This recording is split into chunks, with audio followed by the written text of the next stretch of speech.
My husband is upright and virtuous, a gentleman renowned throughout the court and the land. He takes no concubines, has no bed servants, and everyone thinks he loves and cherishes me. Only I know that the one he loves is the Empress. Originally, I had already accepted my fate. Until that year when the rebel army entered the city, held our only daughter hostage, and forced him to hand over the Empress and the Crown Prince. Before the two armies, he shot our daughter dead with an arrow, saying, "Since ancient times, it has been impossible to satisfy both family and country." My hair turned white overnight, and in despair, I perished together with the Empress. When I opened my eyes again, I had returned to our wedding night. Facing his impassive face, I smiled radiantly. "Since you are so in love, then let your love story be sung throughout the land." In my past life, news came that the Prince of Qi had rebelled and breached the imperial city. I immediately dismissed the family servants and fled with my daughter. My daughter didn't understand and asked me, "Why aren't we waiting for Daddy to come home?" I smiled bitterly and held my daughter tight. "Your daddy isn't coming home. He has someone he wants to protect more." Sure enough, not long after, the emperor was killed by the Prince of Qishen. Shu protected the Empress and the Crown Prince as they fled the city. From beginning to end, he never once remembered that he still had a wife and young daughter left at home. Fortunately, I was no longer counting on him. While his reputation for loyalty and righteousness spread across the land, my daughter and I were among the refugees, living a precarious existence. But holding my daughter, hope in my heart was never extinguished for a single moment. I thought, if we were lucky enough to escape this time, I would be sure to live my own life well. The past is gone, all of it cast aside, no longer having to bear such a heavy and disgusting secret, worrying and fearing every day. But heaven doesn't grant one's wishes, and we ultimately fell into the hands of the rebel army. Shen Shu supported the Crown Prince to the throne, led the loyalist army against the rebels, and forced the King of Qi into a steady retreat. The King of Qi somehow recalled the rumors that Shen Shu doted on his wife and daughter. He offered a huge bounty, and finally captured us. On the city wall, the cornered King of Qi held a blade to my daughter's neck, forcing Shen Shu to hand over the Empress and the Crown Prince. I knew it was useless, yet I still begged Shen Shu, with blood-curdling cries. I pleaded with him to save our only daughter, for the sake of our 11 years as childhood sweethearts. But he, without hesitation, drew his bow and shot an arrow through our daughter. Since ancient times, it has been difficult to serve both family and country in front of the two armies. His sonorous words echoed through the heavens. Victory was achieved in a single battle. He saved the Empress, supported the Crown Prince, saved the great dynasty from the brink of collapse, and became a hero of the nation. He used our daughter's blood to pave the way for his own eternal glory, and to perfect the magnificent empire for the one he loved. My hair turned white overnight, my heart like dead embers. The King of Qi didn't kill me. Before he fled, he ordered his men to return me to Shen Shu. He knew his reason for not killing me. He wanted me to be a blade of revenge. I had no reason to refuse. Inside Shen Shu's campaign tent, I saw the legendary Empress whose fame was known throughout the world. She leaned in Shen Shu's arms, not even bothering to hide their relationship from me anymore. "For your daughter to die for her country is a great blessing. You must not harbor resentment and blame Minister Shen. After all, with your willow-like frail constitution, you should cherish the good fortune of being able to accompany Minister Shen every day." Meng Han looked down on me from above, her eyes filled with an almost unconcealable disgust and hatred. At this point, she was already the most honored woman in the entire empire, and I was nothing more than an ant she played with in the palm of her hand. What does she hate me for? The answer was self-evident. I let out a low laugh. Her Majesty, the Empress, must be very jealous of me, right? I may have a willow-like frail constitution, but I am the Madam Shen who can stand openly by Shen Shu's side. And you, the noble Empress, can only fornicate with him in a dark room like a rat that can't see the light. Before I could finish my words, Meng Han flew into a rage, just as I had expected. She took a few steps forward and slapped me across the face.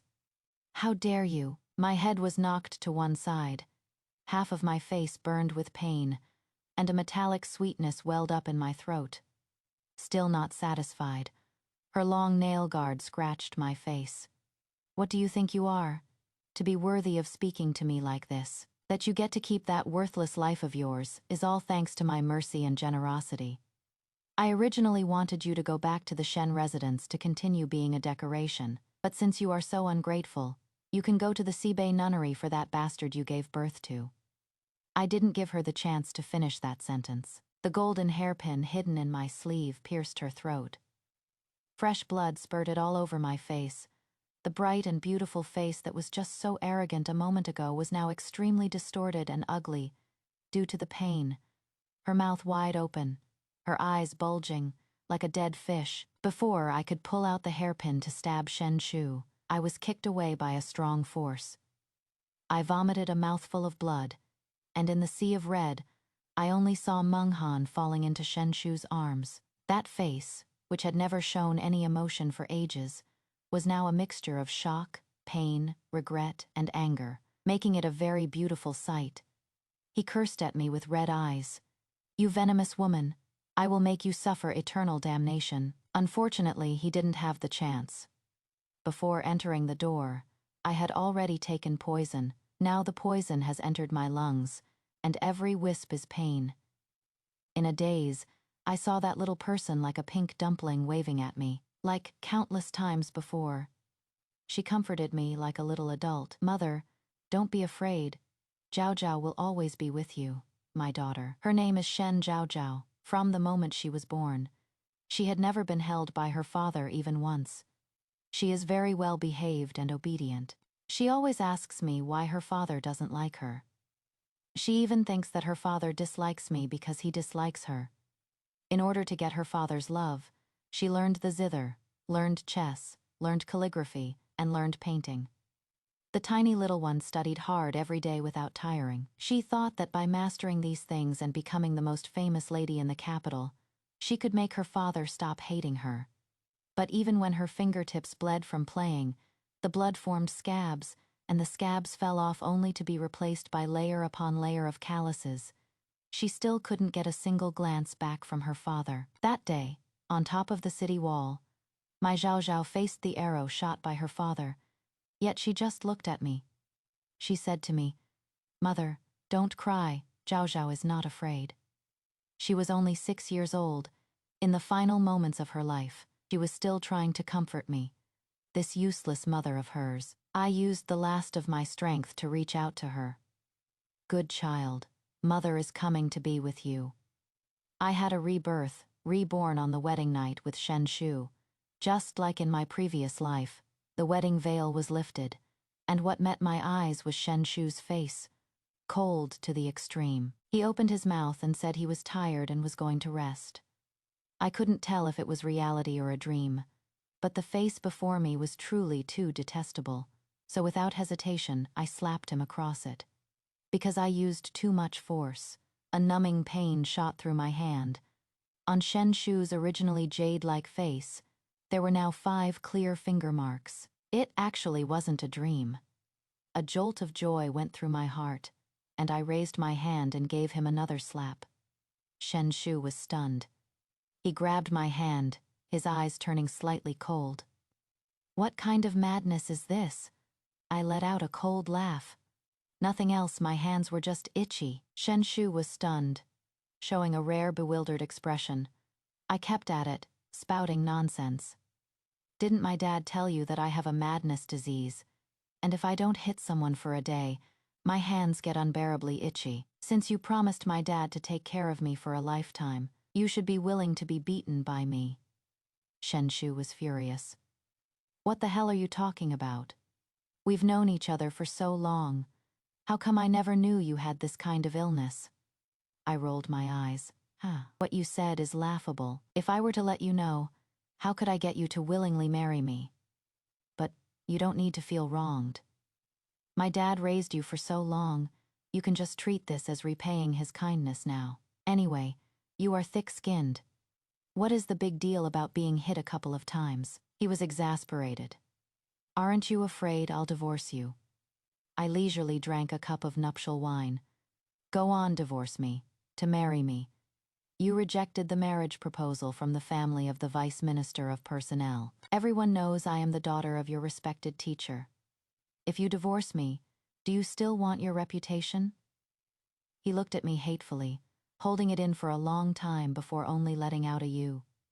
I was calm and composed, thinking to myself, this must be what they call lifting a rock only to drop it on one's own foot. Shen Shu married me precisely because he saw that my family was of humble origins. My father is the libationer of the Imperial Academy. In his whole life, he only had me, this one daughter.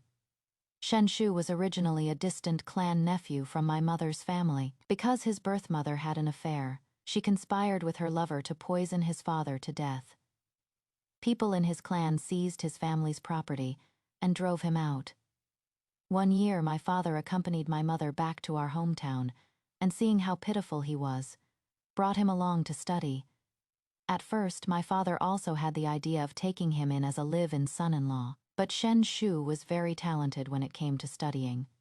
According to the laws of this dynasty, although a live-in son-in-law is not barred from the imperial examinations, he cannot serve as a court-official father. Afraid of ruining his future prospects, gave up on this idea. He just wholeheartedly supported his studies, treating it as forming a good bond, only hoping that Shen Shu would look after me in the future. Shen Shu and I grew up together as childhood sweethearts. Shen Shu was handsome and talented, and I had always been in love with him. But father told me to give up on this idea. He said Shen Shu was no ordinary person and would soar to great heights sooner or later, and I, being of mediocre talent, would probably not be a good match for Shen Shu. He only wished for me to marry into a well-off family in the future, find an honest and kind husband, and live this life in peace and safety. Although I was heartbroken, my father was already terminally ill at the time, and I really didn't want to go against his wishes, so I forced myself to put away those thoughts, and just treated Shen Shu like an older brother. Later, Shen Shu indeed achieved the triple first, becoming the youngest Tan Hueling of our dynasty. He suddenly became extremely sought after. Even the family of the Vice Minister of Personnel sent someone to propose a marriage. Father asked him what he thought, but he said that he was in love with me. He asked my father to marry me to him. I was overjoyed, and my only thought was how to be a good wife to him. But I never would have thought that the good man I wholeheartedly adored was, from beginning to end, just using me as a pawn to hide his shameful feelings for the Empress. I came from a humble background. My parents had passed away, and I had no brothers, making me a perfect target for him to push around as he pleased. When I married him, I was only 16 years old. On our wedding night, he didn't consummate the marriage with me, and the reason he gave was that I was too young, and he couldn't bear to see me suffer. I thought he loved and cherished me, so I gave him my whole heart. I managed the household chores for him, keeping everything at home in perfect order.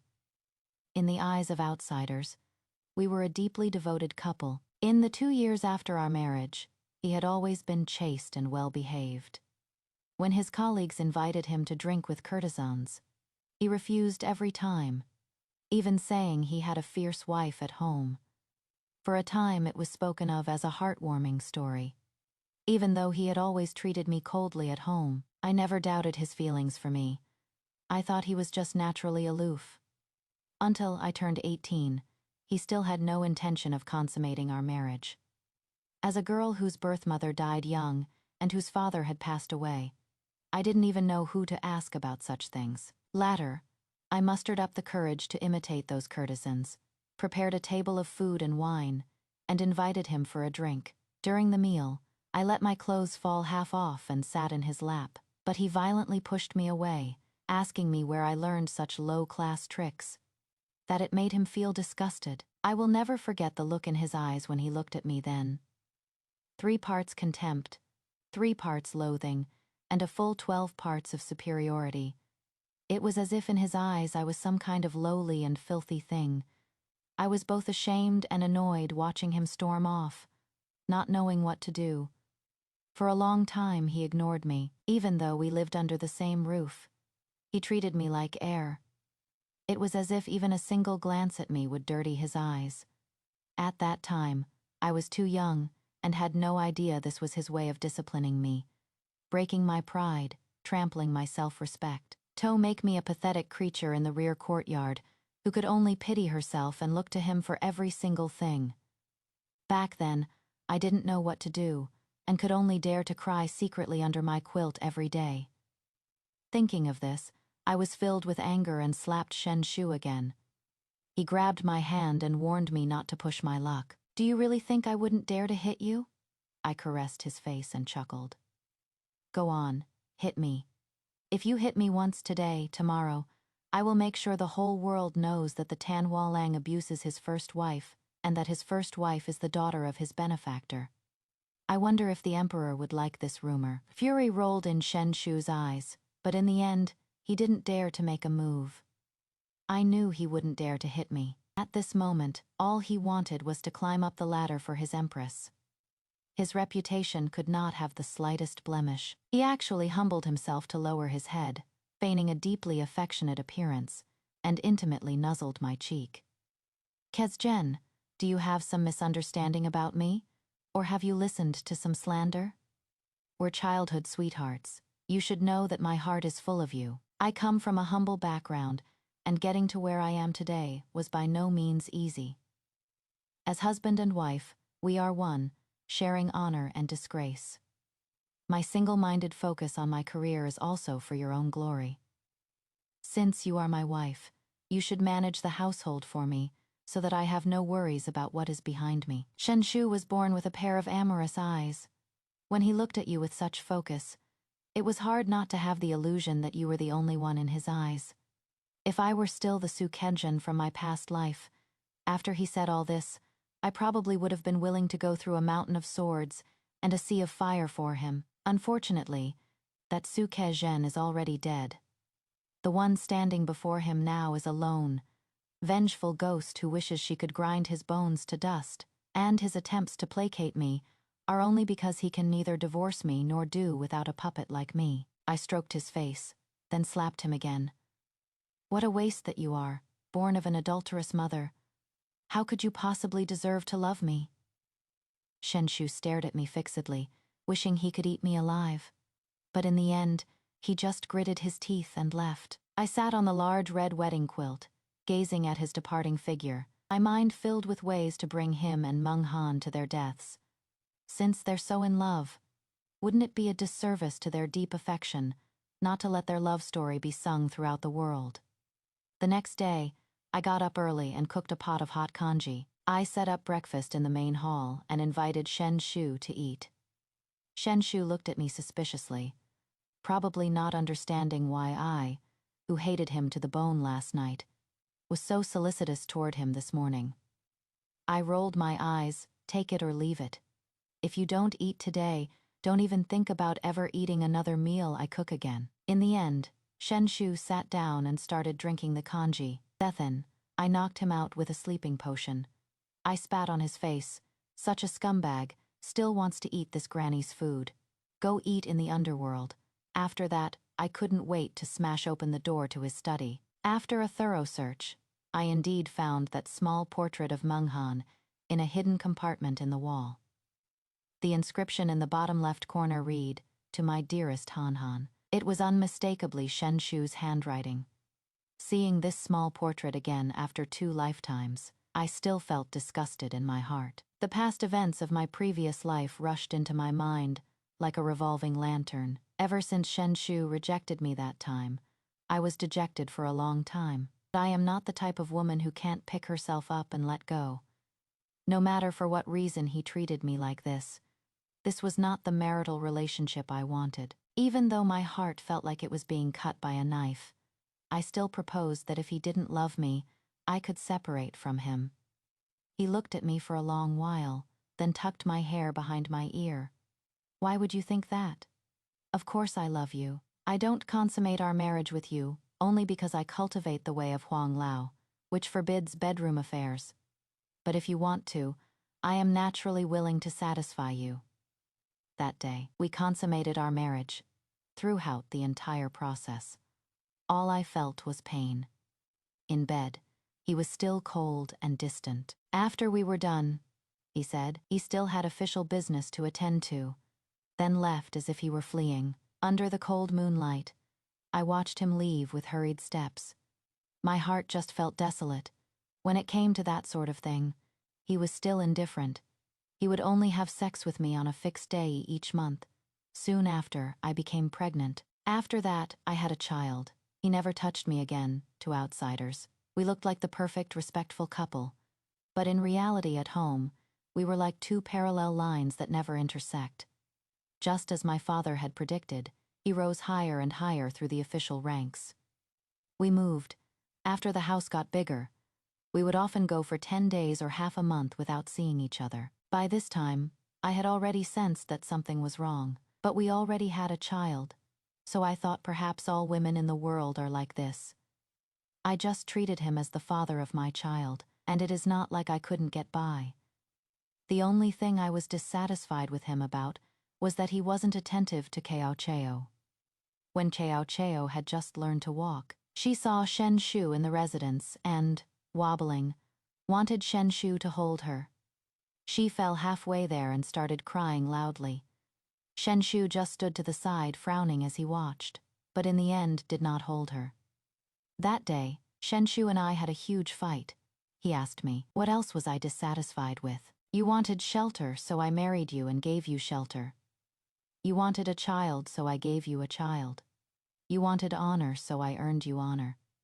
You went from being the daughter of the director of the Imperial Academy to a third-rank noble lady. Wherever you go, everyone has to look up to you. One should know when to be content. At that moment, I felt as if a basin of cold water had been dumped over my head in the dead of winter, chilling me from head to toe. He originally thought that even if Shen Shu didn't love me, he at least had some respect for me.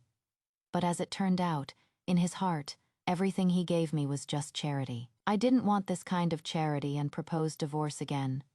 But outside his study, I found him masturbating to a portrait. At that moment, it was hard to say whether there was more disgust or more anger. I kicked the door open, snatched the painting, and wanted to confront him. But I was shocked to find that the person in the painting was Empress Meng Han. Holding that small portrait, I just felt the world spin.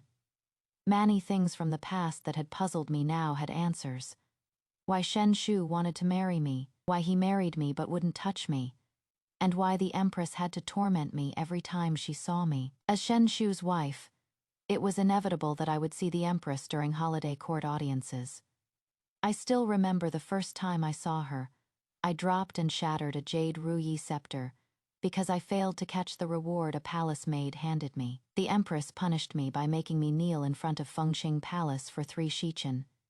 In the end, it was Shen Shu who pleaded for me before I was finally let go. That day, on the carriage taking me back to the residence, my legs were swollen like proofing dough, aching and making me feel so wronged. But Shen Shu just said that the Empress has a bad temper, but her nature is utterly pure, and told me not to hold a grudge against her. The Empress has a big temper and loves pleasure, and there is a lot of criticism about her both inside and outside the court. Shen Shu actually thinks the Empress's nature is utterly pure. I looked up in disbelief and saw the corners of Shen Shu's lips slightly turned up. He seemed to be in a very good mood, but that smile was fleeting, making me momentarily suspect it was just my imagination.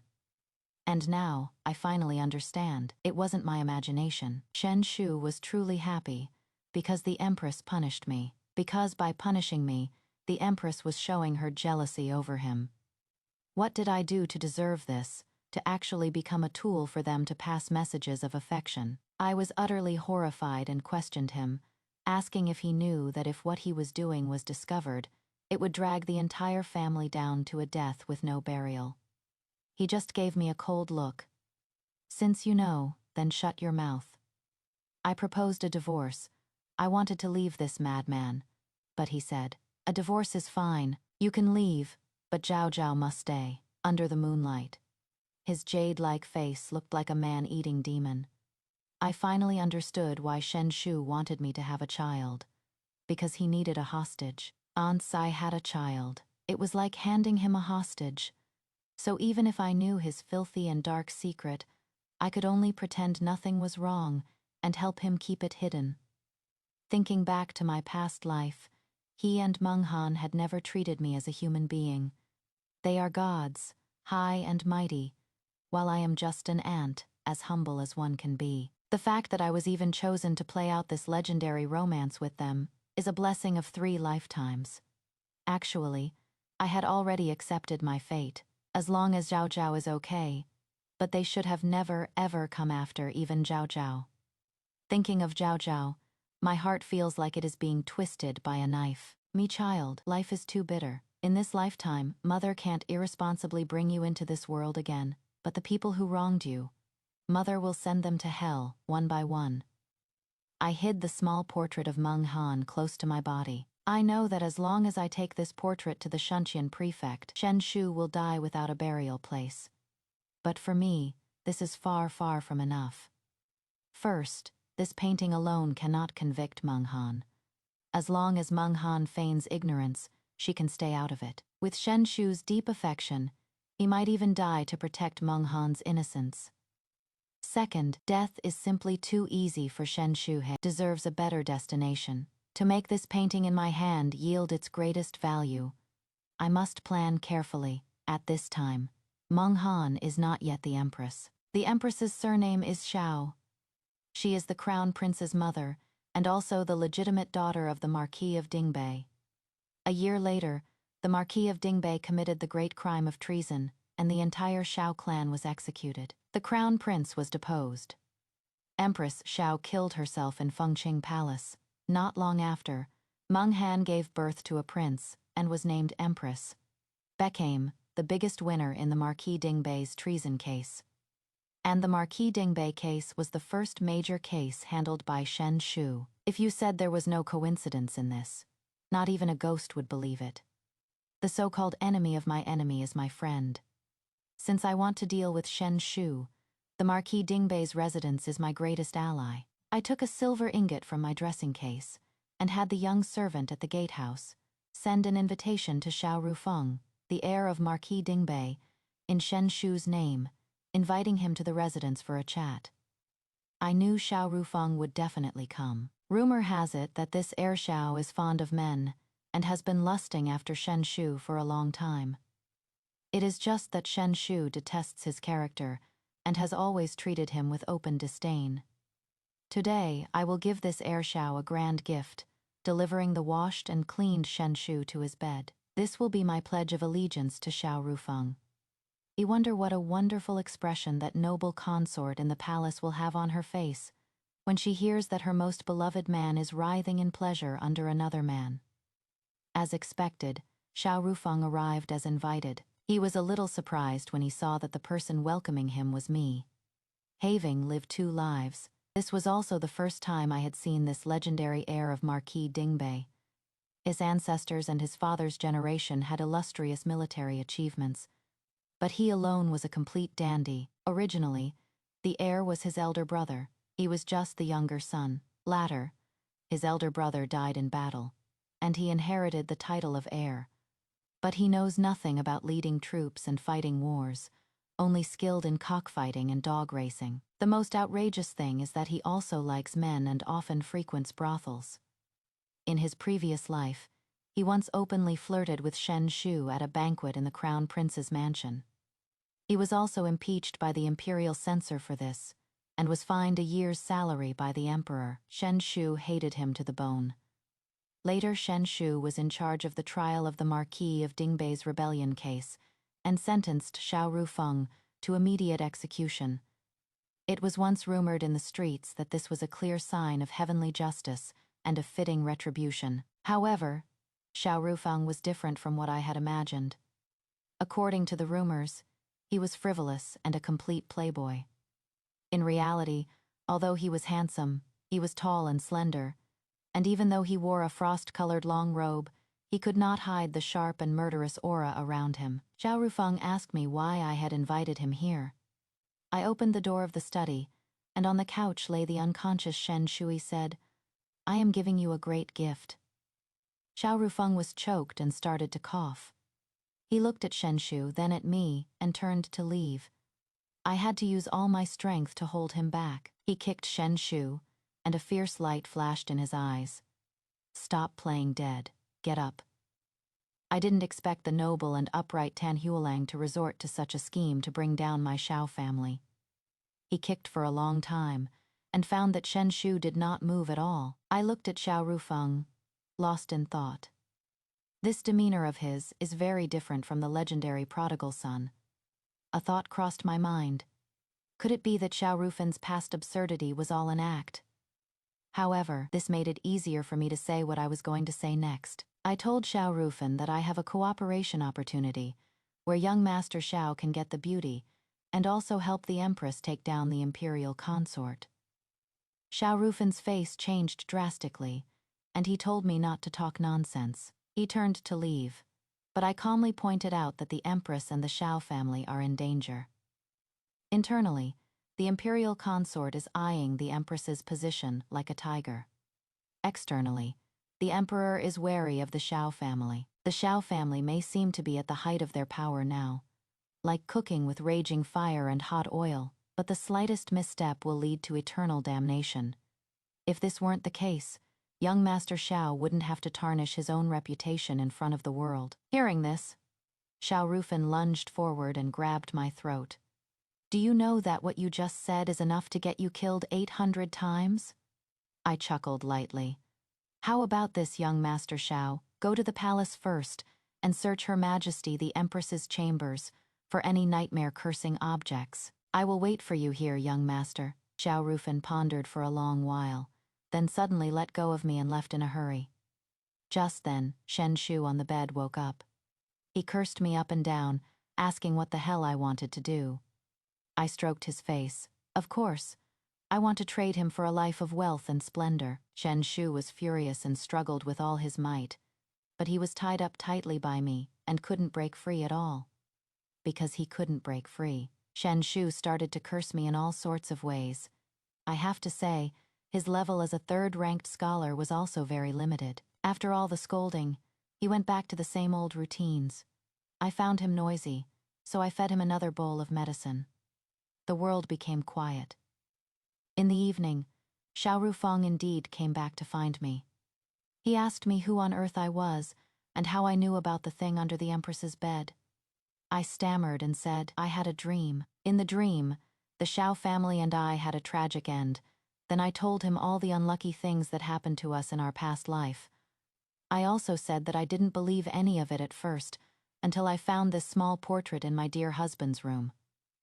I presented the noble consort's small portrait to Xiao Rufeng. Xiao Rufeng had an expression that said he was sure I was talking nonsense, but he still sat down and asked me what my plan was.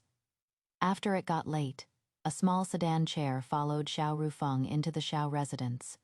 The person in the sedan chair was naturally my charming and beautiful husband. Although it is not true that Xiao Rufeng is into men, he has already promised me that he will find men who are genuinely into men to let Shen Shu have a good time. Unfortunately, I still have things to do and can't go to the Xiao residence to eavesdrop, which makes me feel a little regretful. 2 days after Shen Shu went missing, a servant boy claiming to be from the son of the Minister of Rights' household came to our home looking for Shen Shu.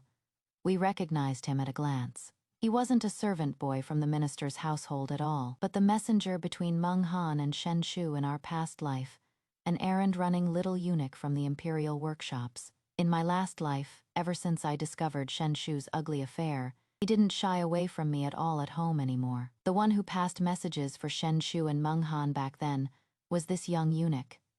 I pretended to know nothing and told him that the person had been invited away by Xiao Rufen. The young eunuch's voice changed pitch from anxiety. "Xiao Rufen, do you know that young Master Xiao has that kind of preference? How could you let young Master Shen go to the Xiao mansion?" I was greatly alarmed, cried out, saying, "I had no idea. Only knew young Master Xiao and my husband were talking secretly in the study, and then my husband left with young Master Xiao." I had the little eunuch find a way to save my husband. The little eunuch left in a hurry. The moment he turned around, I wiped away the tears I had just forced out and smiled. Menghan, you'd better not let me down. I didn't have to wait long before the little eunuch returned. He said that he had asked his master for instructions, and now the only way to save Shen Shu is for me to go to the gate of the Shao Manor and cause a huge scene. I feigned fear and asked, "They say young Master Shao kills without batting an eye. If I go to his manor to cause a scene, wouldn't that be asking for death?" The little eunuch glared at me angrily. "Do you still want to save Master Shen or not?" "To save Master Shen, the only plan for now is to blow this matter up, make it known to the entire world. Only then can my young master intervene. Besides, you are Master Shen's wife. His disgrace is your disgrace, so for you to die for him, isn't that as it should be?" It is only right that I should die for him. Menghan really has never let me down. She asked me to go to the Shao mansion to cause a scene, probably with the intention of sending me to my death. It would be best if I could provoke Xiao Rufeng into cutting me down with one sword strike at the entrance of the Shao mansion. This way, she could not only get rid of me, Shen Shu's bedside companion, but also use my death to add to Xiao Rufeng's crimes. Truly a good strategy to kill two birds with one stone. Unfortunately, Menghan invited me into the trap, but little did she know, the one truly in the trap was her. As early as when Xiao Rufeng abducted Shen Shu, we had already set a plan. That very night, he took that miniature portrait of Menghan to see the emperor. He told the emperor that he abducted Shen Shu entirely for the emperor's sake. Shen Shu committed such a scandalous act and deserved to die 10,000 times, but the emperor could not punish him openly. Therefore, he came up with this plan to make Shen Shu wish for death, but be unable to die, and wish for life, but be unable to live. Anyway, his reputation was already bad, so a little more bad reputation wouldn't hurt, but the emperor's reputation could not be tarnished by a buffoon like Shen Shu. Xiao Rufeng also told the emperor that the only thing he couldn't be sure of was what role Menghan had played in this scandal. If the emperor was unwilling to investigate Menghan, then he would return to his mansion and kill Shen Shu immediately, and would only announce to the public that he couldn't bear the humiliation and died by ramming his head into a pillar. If the emperor wanted to investigate Menghan, he also had a plan to test whether Menghan was involved with Shen Shu. After Xiao Rufeng's whole confession, every sentence was for the emperor's sake. He wasn't afraid the emperor wouldn't be moved, and he seemingly gave the emperor two choices. But let me ask, where in this world is there a man who, knowing he might be getting cheated on, wouldn't try to find out the truth? Not to mention this person is an emperor. The emperor will definitely investigate Menghan. While Menghan was planning to send me to my death, she didn't know that her every move was already under the emperor's surveillance. Looking at the little eunuch, I slowly nodded, looking like I had been persuaded by him. "You are right, it is worth dying for my husband." The little eunuch left, satisfied. I straightened my clothes and rushed to the Shao mansion without a moment's delay. When I got to Xiao Rufeng's residence, I was, as expected, stopped outside the gate. On the surface, I was crying and begging constantly, but in my heart, I had a plan and knew exactly how to play my next move. The Shao family's mansion was located in a prominent part of the city. It was a special gift from the late emperor to old General Shao after the royal army pacified the north. Old General Shao had always been close to the common people, so outside the Shao mansion, it was bustling with traffic and crowds all day long. I stumbled back and forth in front of the Shao family's gate, then suddenly threw myself onto the stone steps, and with all my might, I started wailing my heart out. The heir of the Shao family is lawless and reckless, forcibly snatching a common man, forcing a decent woman into prostitution. That shout of mine, as expected, attracted the attention of many common folks. I held a handkerchief and continued to wipe the tears I had forced out. My husband, Shen Shu, is the Tan Hualang personally appointed by the current emperor, a respected compiler of the Hanlin Academy. Yet, The heir of the Shao family arrested him from my home and imprisoned him on trumped-up charges. Oh, clear blue sky, my ill-fated husband has been imprisoned for 3 days and 3 nights.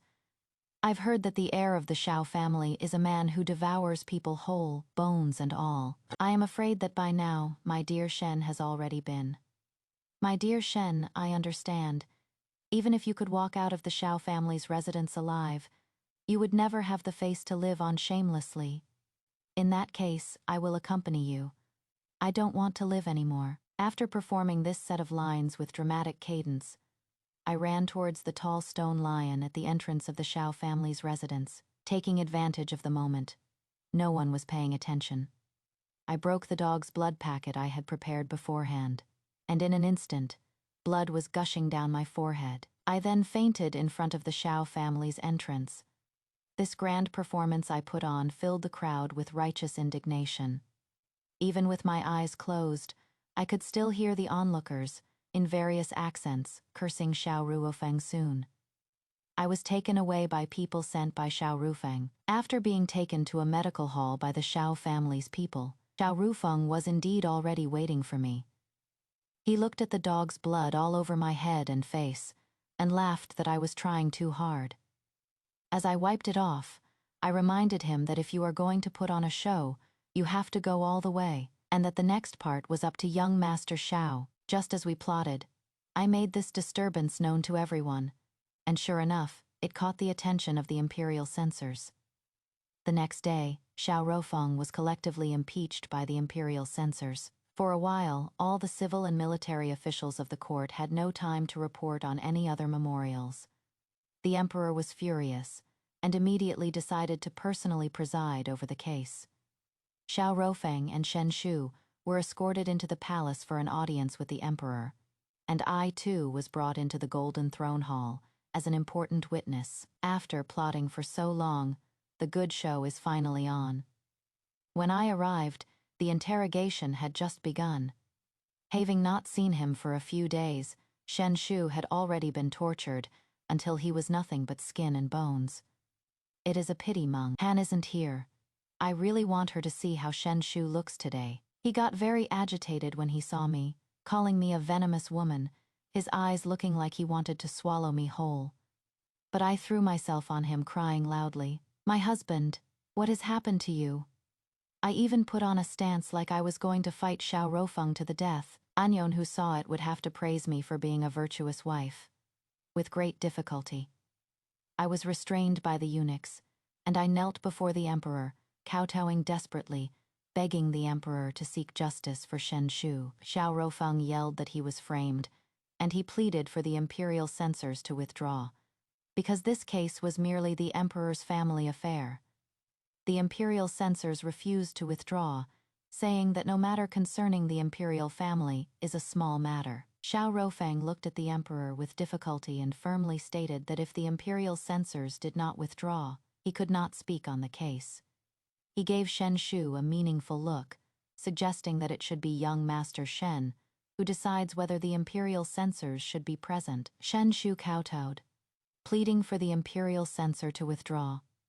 But the imperial censor, whether out of the mentality that no matter of the imperial family is trivial, or out of the mentality of enjoying a spectacle and not minding the fuss, resolutely refused to leave. As the three of them were entangled, the emperor's face grew darker and darker, until finally he couldn't resist a great wave of his hand, letting the imperial censor withdraw first.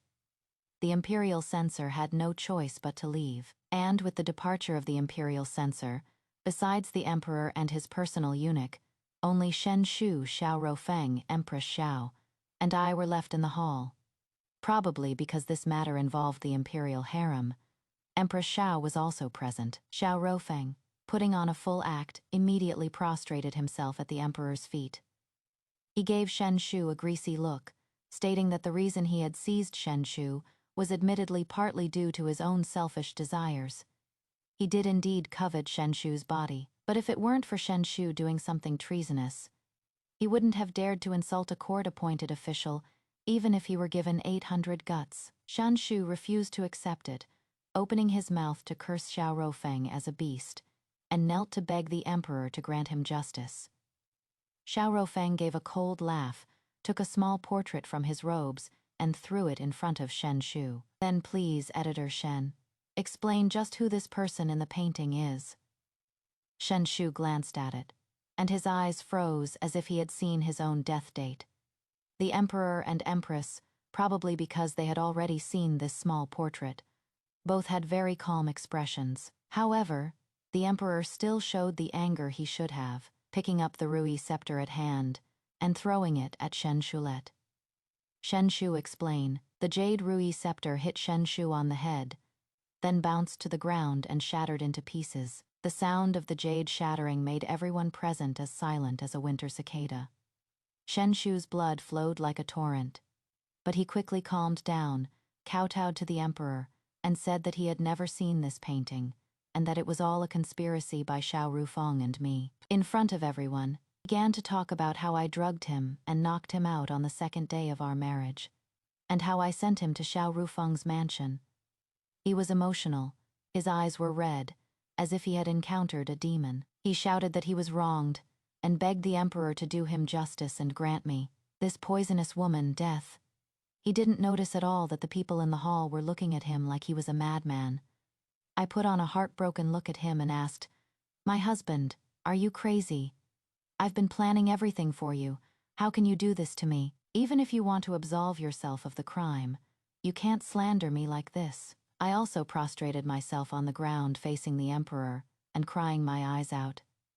"Your Majesty, Shen Shu and I were childhood sweethearts, and all the neighbors know that I have had a crush on him since I was a child.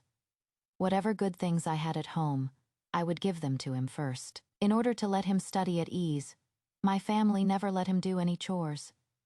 Marrying him was the blessing I dreamed of day and night. How could I possibly tie him up and stuff him into someone else's bed on the second day of our marriage?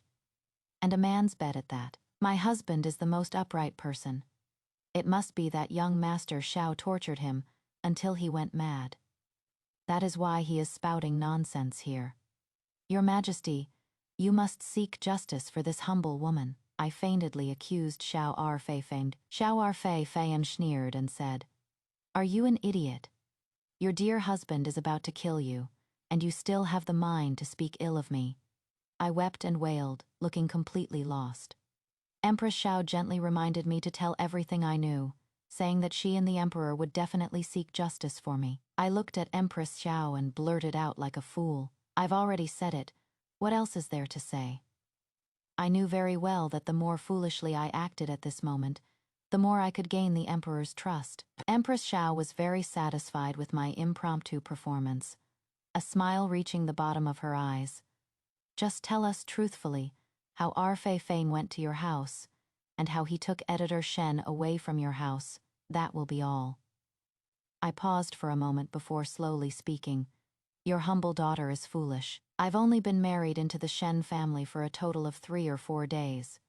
So let's start from the wedding night. On the wedding night, my husband did not consummate the marriage with me, but instead rested alone in the study. I was both worried and scared, not knowing why I couldn't win my husband's affection. I tossed and turned all night and couldn't sleep. The next day, early in the morning, I made breakfast and went to the study to call my husband to eat. But I found my husband was facing the small portrait on the desk. I pretended to be ashamed and annoyed, looking as if it was too embarrassing to speak of. Although I didn't say it explicitly, everyone in the hall understood my meaning. The gazes everyone directed at Shen Shu were all filled with contempt. Shen Shu was so angry his face turned the color of a pig's liver, his chest heaving. "Vicious woman, you are clearly slandering me." I crawled forward twice more, to show that every word I said was true, and if there was half a sentence of deceiving the emperor, I'd let the thunder god in the heavens strike me dead. Anyway, Shen Shu had done this kind of thing in front of me in my past life, and I don't know how many times he did it in private, so even if the gods heard my words, they would also rule that I was not deceiving the emperor.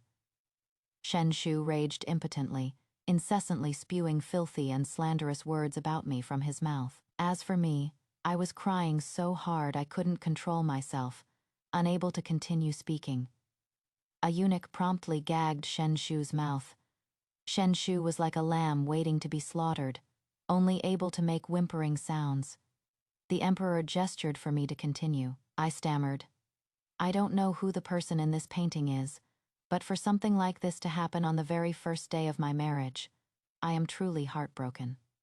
Coincidentally, on that day, my husband sent an invitation to young Lord Xiao, inviting young Lord Xiao to our residence. I thought young Lord Xiao was my husband's friend, so I secretly showed that small portrait to young Lord Xiao. My original intention was to ask young Lord Xiao to persuade my husband, and I even thought, if my husband really likes her, what would be wrong with me making the decision to bring her into our household to be sisters with me?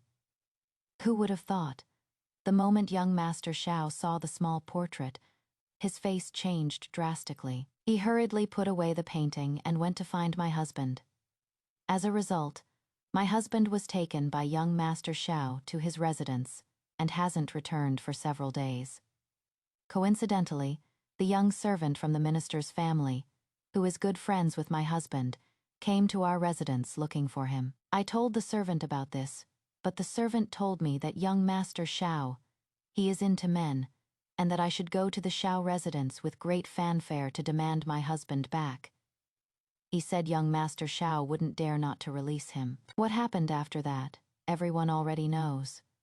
When I finished speaking, the room fell silent, with only Shen Shu's intense grunts and moans continuing non-stop.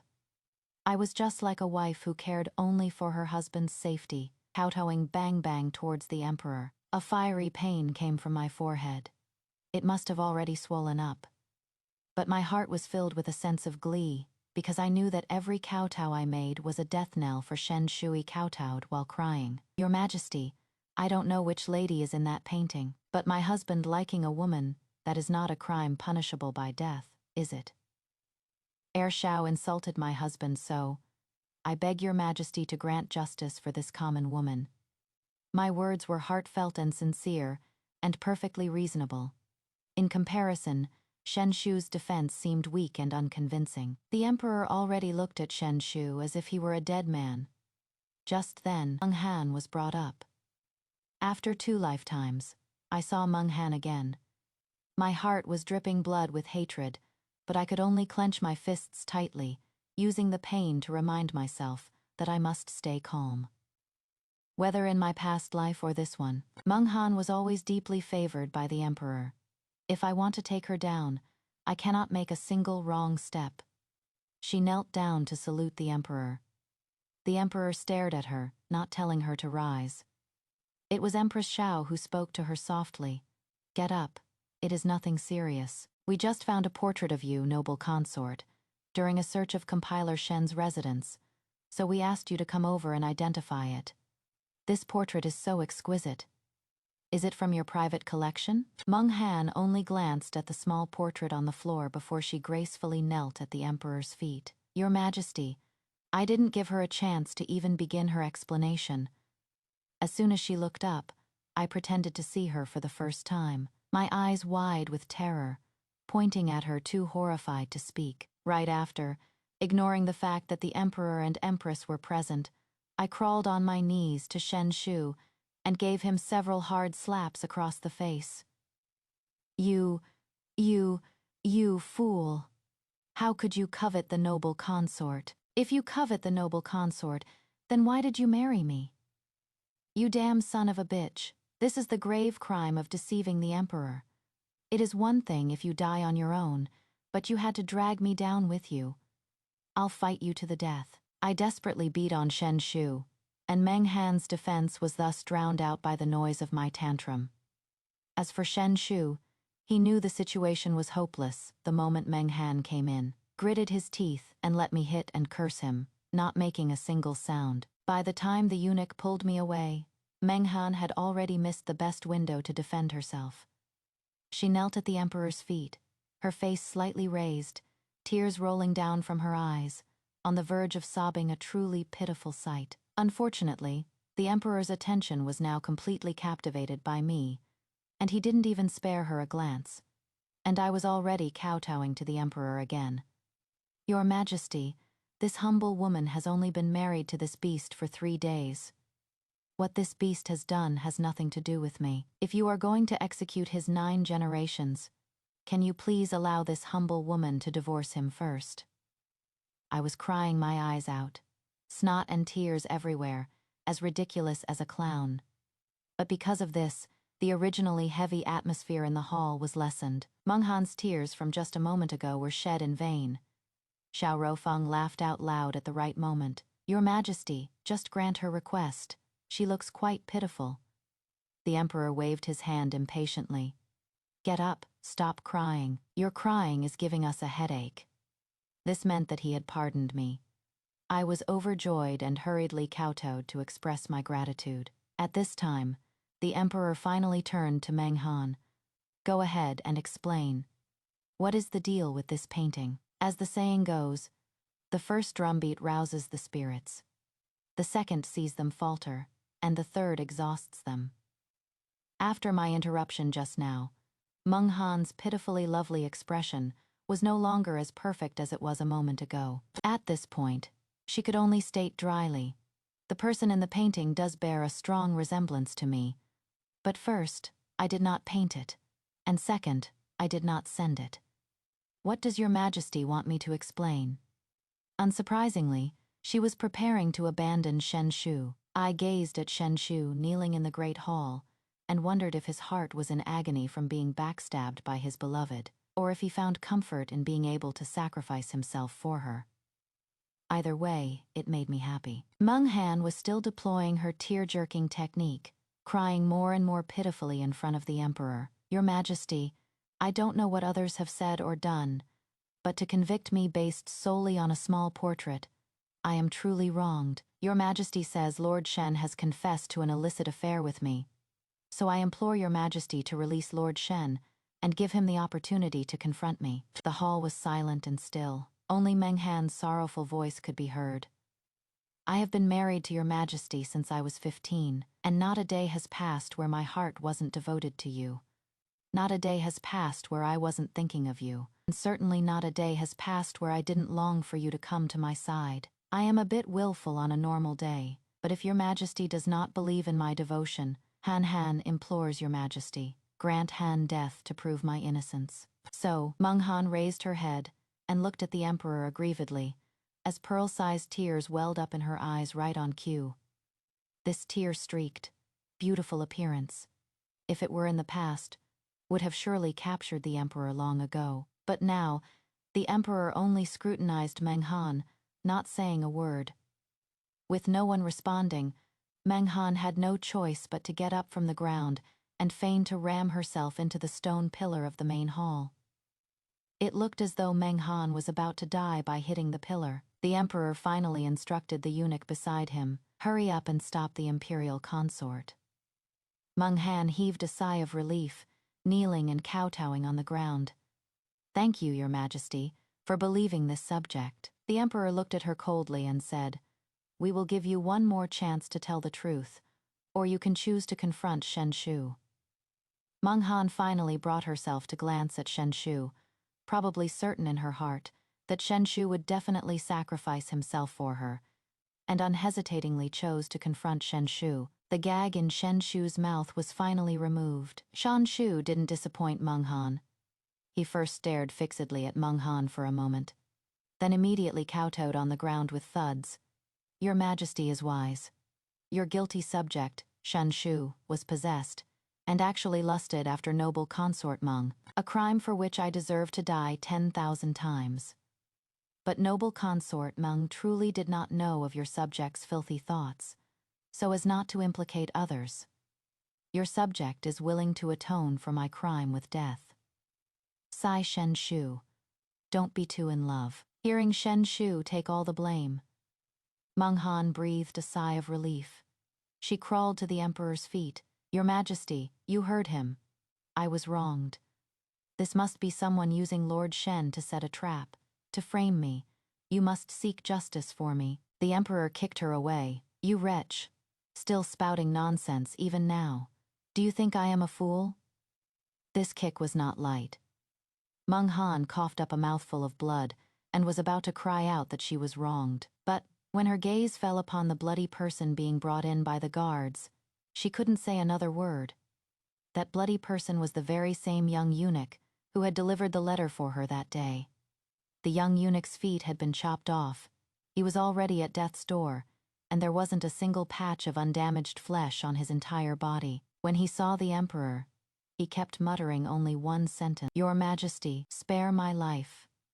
This slave only boarded the noble consort's pirate ship because I stumbled upon her affair with Lord Shen. She threatened me with this slave's family's lives and made this slave run errands and deliver letters for her and Lord Shen. This slave was forced into it. I only beg for a quick death. The emperor waved his hand, and the little eunuch was dragged away. Only at this moment did fear truly appear in Meng Han's eyes.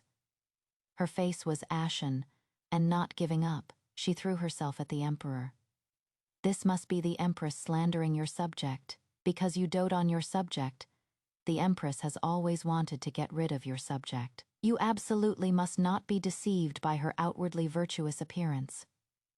Disappointment deepened in the emperor's eyes, and he kicked her to the ground again. "You wretch, the evidence is irrefutable, yet you still dare to argue. You even dare to implicate the empress. Your crime is compounded, guards. Take this wretch away. I will make her suffer 1,000-fold humiliation." Seeing that all was lost, Meng Han screamed as if clutching at the last straw.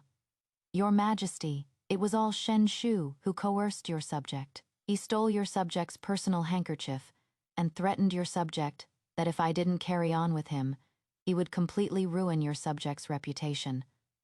Your subject was absolutely forced into it. Your Majesty, didn't you say you loved your subject? Meng Han really was the type to do great things. So adaptable, it was beyond everyone present's expectations. And Shen Shu looked as if he didn't know Meng Han, his face ashen. "Your Highness, how could you say such a thing? It was clearly you who seduced me.